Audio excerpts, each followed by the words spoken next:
Overmarketed in 2010, and I'm not going to take it anymore. 2010 will go over as the last year this virtual assistant will be overmarketed. Email is my primary method of communication. I monitor several email inboxes, which quickly fill up with marketing messages faster than I can hit the delete button. Email marketers use numerous tactics to increase their chances that I will open their email promotions. But the practice has backfired as many of these email marketing ploys have ended up in my delete box. You see, marketing messages do not excite me anymore. It's just too much hype. I have been overmarketed and I am tired. There was a time when I was motivated to read an article entitled, 9 Deadly Mistakes to Avoid. Or Killer Marketing Methods You Can't Afford to Pass Up, or Smokin' Hot Tips, but then everyone started with killer this and deadly that. By mid-year, every CD, ebook or teleseminar was smokin' hot and chock full of something or other. I slightly exaggerate to make a point. And so the thrill was gone. Just tell it like it is. Squeeze pages gone wild. Squeeze pages or marketing pages no longer intrigue me.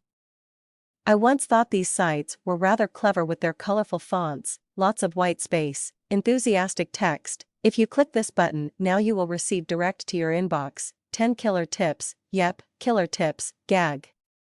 Which will make you 6 figures richer in 6 months. And that was fine for a while, until I began to loathe the term 6 figures. Nearly every email marketer was using this self-despised term, which I coined as snake oil sales promotions. The 6-figure phrase preys upon the vulnerable, so it is a shady term in my marketing book. I am not saying that creating 6-figure financial goals is wrong, or that making 6 figures does not happen for entrepreneurs. Many folks have made 6-figure plus fortunes. But the term is overused. And when the promotional verbiage is no longer a unique selling tool, the credibility factor decreases. It would be my wish that marketers could be truthful and use a definite, realistic dollar amount claim instead of using an imaginary, general term which conjures up nothing more in my mind than ambiguity. But the reality is this: consumers do not want the truth. They want to believe they can make 6 figures. And who is to say that someone will more likely open an email that states, make $50 more per week versus make 6 figures in 12 months, and those contentious squeeze pages? These are marketing emails which contain miles and miles of text with no clickable way out of the website mire except to buy the product or sign up for a newsletter loaded with more self-promoting ads. I feel trapped when I click on a squeeze page. But I know that they are a valuable tool for marketers, and if one is to make 6 figures, then marketers will employ every online tactic available. Oh, no. Not another hover ad. Hovering ads over text on site pages are everywhere. My knee-jerk reaction is to click the X to remove these messages. At one time, hovering ads were polite and clever marketing ploys. Hover ads would appear in the corner of the viewing screen and quickly fade away.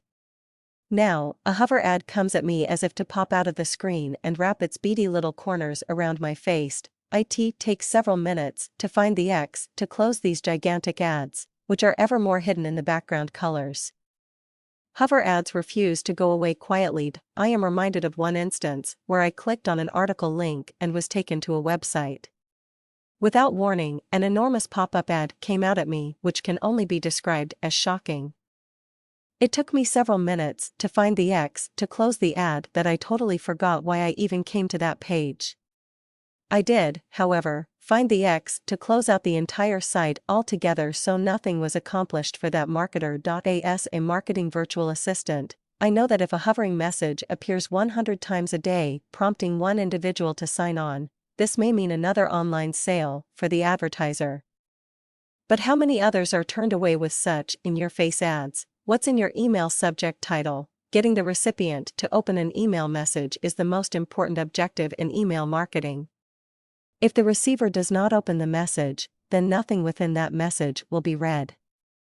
So marketers create email message titles which must incite a user to open, but some of these marketing message titles simply border on vagueness and possible deception. Earlier this year, I read an article entitled, "Why No Business Should Be Involved in Online Social Networking."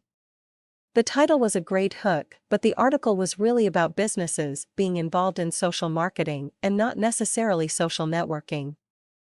After reading the article, the difference between the two terms was not significant.